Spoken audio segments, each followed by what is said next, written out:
ഒരു ജനിച്ചു വീണ കുഞ്ഞിന് ഒരമ്മയ്ക്ക് കൊടുക്കാൻ പറ്റിയ ഏറ്റവും വലിയ ഒരു ഗിഫ്റ്റ് എന്നത് എന്താണെന്നറിയാമോ? ജനിച്ച ഉടനെ വരുന്ന മഞ്ഞ നിറത്തിലുള്ള ആദ്യ പാലാണ്. പലരും ഇത് അഴുക്ക് പാലെന്ന് പറഞ്ഞ് കളയാറുമുണ്ട്. പക്ഷെ അത് കുഞ്ഞിന് ഏറ്റവും വിലപ്പെട്ട ഒരു സമ്മാനമാണ്. ജനിച്ച ആദ്യ മണിക്കൂറിൽ കുഞ്ഞിന് മുലയൂട്ടുന്നത് കുഞ്ഞിന്റെ ആരോഗ്യത്തിന് വളരെയേറെ ഗുണങ്ങൾ നൽകുന്നുണ്ട്.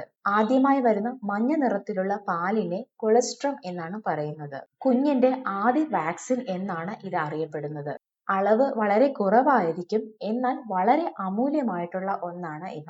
ഇതിൽ ധാരാളം ആന്റിബോഡികളും രോഗപ്രതിരോധ ഘടകങ്ങളും അടങ്ങിയിട്ടുണ്ട്.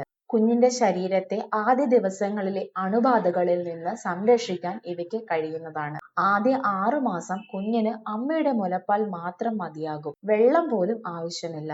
ഓർമ്മിക്കുക, കൊളസ്ട്രം എന്നത് ഒരു സാധാരണ പാലല്ല, കുഞ്ഞിന്റെ ജീവിതത്തിലെ ആദ്യ പ്രതിരോധ കവചമാണ്.